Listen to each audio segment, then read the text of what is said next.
जरा सोचिए, अगर आपकी जिंदगी का हर आधार, हर सहारा रातों रात ढह जाए तो एक इंसान का मन किस दिशा में मुड़ता है। 1884 की इन गलियों में एक नौजवान के साथ ठीक यही हुआ।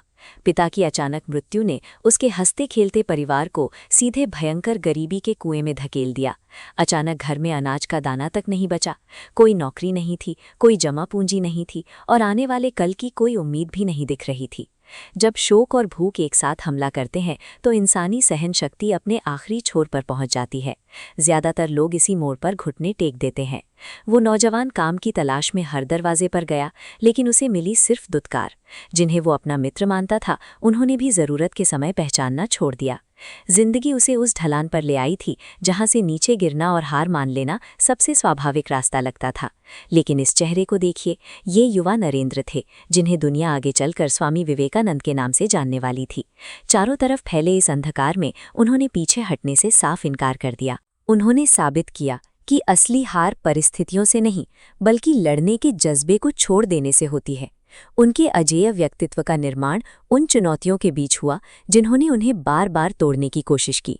सबसे पहले उनके सामने आई भूख और घोर अभाव की चुनौती।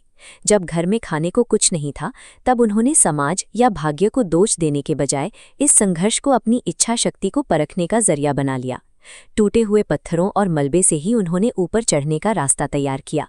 शरीर कमजोर हो रहा था, लेकिन उनका मन हर बीतते दिन के साथ और भी दृढ़ होता गया। वे रुकने के बजाय लगातार सीखते रहे और आगे बढ़ते रहे। जब कोई इंसान अभाव के बीच भी अपनी पूरी जिम्मेदारी खुद उठाता है तो उसका व्यक्तित्व फौलाद की तरह मजबूत होने लगता है। दूसरी चुनौती तब आई जब उन्होंने भारत से बाहर जाने का निर्णय लिया। उनके पास न तो धन था और न ही कोई सामाजिक समर्थन। लोगों ने उन पर संदेह किया, सहायता देने से मना कर दिया और उनकी असफलता की भविष्यवाणी तक कर दी। जब बाहर से मिलने वाले हर सहारे ने साथ छोड़ दिया, तब उन्होंने अपनी पूरी शक्ति अपने भीतर छिपे उद्देश्य और संकल्प पर लगा दी।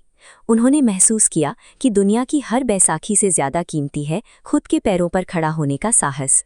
जब बाहरी सुरक्षा के सारे घेरे हट जाते हैं, तभी एक इंसान को अपनी असली और असीमित क्षमता का एहसास होता है।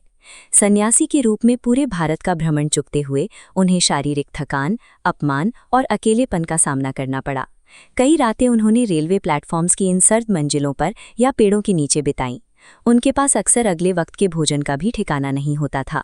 उन्होंने हर अपमान और हर शारीरिक कष्ट को एक अनिवार्य अनुभव की तरह स्वीकार किया। उन्होंने इन मुश्किलों को रुकने का बहाना बनाने के बजाय इन्हें अपना शिक्षक बना लिया। कष्टों को सहने की इसी क्षमता ने उनके मस्तिष्क को उस महान संदेश के लिए तैयार किया जो जल्द ही पूरी दुनिया तक पहुंचने वाला था। 1893 का शिकागो। रेलवे प्लेटफॉर्म्स की धूल से निकलकर नरेंद्र अब इस भव्य मंच पर खड़े थे। उनके केवल चंद शब्दों ने इस पूरे जनसैलाब को मंत्र मुक्त कर दिया। पूरी दुनिया उनके ज्ञान और साहस के आगे नतमस्तक हो गई। शिकागो की वो गूंजती हुई तालियां उस मंच से शुरू नहीं हुई थीं। वो तो उस इंसान की जीत की आवाज़ थी जिसने अपनी सबसे बड़ी जंग कलकत्ता की गलियों में भूखे पेट और गुमनाम रास्तों पर बहुत पहले ही जीत ली थी।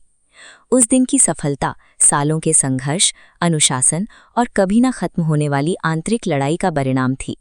स्वामी विवेकानंद का जीवन हमें सिखाता है कि महानता कोई अचानक होने वाली घटना नहीं है, ये हर दिन किए गए अटूट प्रयासों का संचय है। आपकी असली जीत वो नहीं है जब आप शिखर पर पहुंचते हैं। आपकी असली जीत वो हर दिन है जब आप तूफानों के बावजूद रुकने से मना कर देते हैं। अपनी चुनौतियों से पूरे साहस के साथ लड़ें। याद रखें, समस्याएं आपको नहीं हराती, बल्कि आपका लड़ना छोड़ देने का निर्णय आपको हराता है। जब तक आप आगे बढ़ते रहेंगे, जब तक आप हार नहीं मानेंगे, तब तक इस दुनिया में कोई भी आपको हरा नहीं सकता। जब आप हर सुबह फिर से खड़े होने का चुनाव करते हैं, तो आपकी आत्मा अजेय हो जाती है। मैदान में डटे रहें।